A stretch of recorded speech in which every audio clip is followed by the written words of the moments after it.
Hey, wagwan where y'all deal with. Yo, this winter so far has brought a whole lot. And I am definitely sending some prayers up for the people who had to deal with all of this snow. Also, though, I want to send up some prayers for the people who got to deal with the fires in LA, man. That has been crazy. And I'm sure that that has definitely been a hellish experience for everybody who had to deal with that. I'm telling y'all, something is going on for the fact that we got both of these things going on at the same time.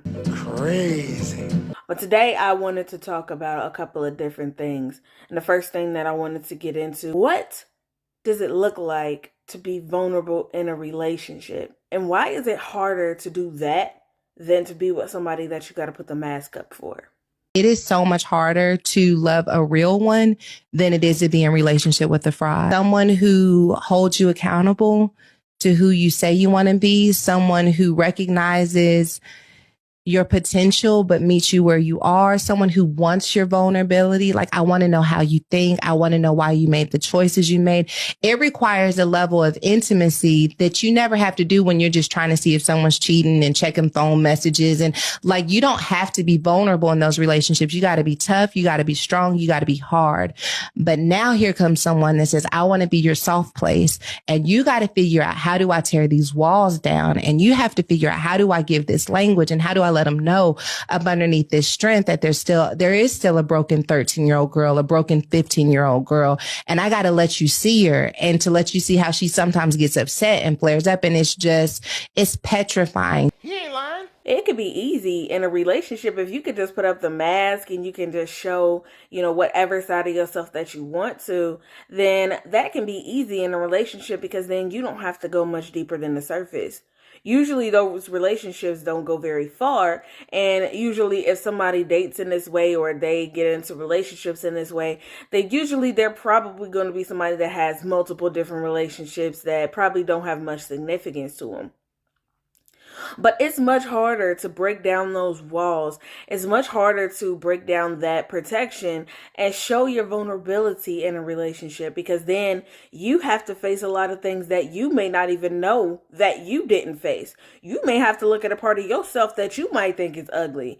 You know what I'm saying? You might have to see some truths about yourself that you didn't realize. And the craziest part about that is that you may even meet a part of yourself that you never met in the process, because in you seeing parts of yourself and them seeing parts of their self and coming together with those parts and bringing that experience together, sometimes you learn a lot about yourself as well, about how you would deal with situations like this, about how deep your love goes, about how deep you're able to open yourself up to somebody else. And sometimes you do have to do that, because in a relationship, if you plan on staying with this person long term, then you have to show all the parts of yourself that you may have been nervous to show, that you may have been like, nah, I don't get into that shit. You know what I'm saying? You may have to crack open those doors that's been closed for a long time, because the craziest part about it is that you won't be able to get past certain roadblocks in the relationship or things that happen in life if you don't have that level of trust in the person that you with. And that's why you got to be careful about who you be with, because whoever you choose to be with in that capacity, you have to open yourself up to a level with an understanding that you're opening up a part of yourself, that you're giving them access to the vulnerability of yourself. And that can be scary. That can be scary, because I'm sure that a lot of us have had experiences where people have, basically manipulated you or have abused that right to be in that place of vulnerability. But that's why whenever you get into a relationship, it is risk involved in it. And some people choose not to do that. You know what I'm saying? But if you are going to be in a relationship, you have to be able to open yourself up to that capacity, because being able to show somebody the real extent of you, being with somebody that's a real person, and let's be real, you have to give that person the access to be able to show you where your shortcomings are, for somebody to be able to hold you accountable to what you might have said. And that's the part, because if you give somebody that part of yourself, you also have to know that if there's parts that needs help or that needs some sort of correcting, then they're in that position. to be able to say, baby, this is not right. Baby, you may need to work on this. So that's the reason why it definitely is harder to be in a relationship with a real person, somebody that's a real person, and somebody that is going to bring out that vulnerability inside of you so that you are able to ultimately become a better person through that relationship. The next thing I want to talk about is communication. Now, I want to make a statement about this. I know that I talk about the things that women need to do a lot. There's one main reason for that. I'm a woman. Idiot. So the whole thing is that I think that there's a lot of things that we can do better in this time period. There's a lot of things that we need to work on. And there's a lot of things that women try to skip out from taking accountability for. And we better than that. We can take accountability for the things that we're not doing correctly without there being something wrong with us. It does not lessen you as a woman to take accountability for the things that we're not doing correctly. What lessens you is if you try to say, I'm not doing anything, and you try to put the blame on somebody else, even though you're the one that is not correct. So I want to talk about communication today. A lot of women overestimate their ability to communicate. And I'm gonna tell you what I mean. A lot of women express themselves very well. Express themselves. They can sit there and run down to you everything that they feeling, everything that they don't like about what you're doing, everything that makes them feel away or makes them feel uncomfortable.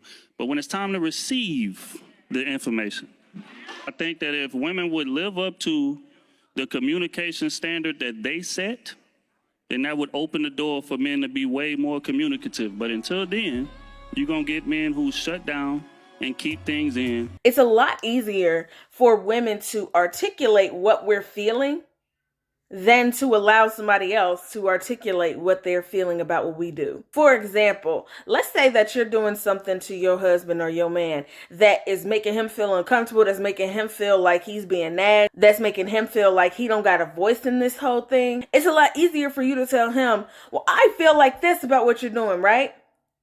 But it's not easy to actually have to sit yourself down, to turn off your responses, and to listen to what he's telling you that he feels. A lot of women tend to be good explainers, articulators, but not as good at listening. More importantly, not as good at listening to understand, listening to hear, because a lot of women listen to respond. A lot of people listen to rebut, but a lot of women don't listen to be able to internalize what he's saying and say, is this true? Let me not get offended. Let me not feel like he's attacking me. Is this true? Is what he's saying true? Is what he's saying something that I really need to work on? Have I been doing this a lot lately? Is this something that I tend to do to him when I get worked up? I do be doing it.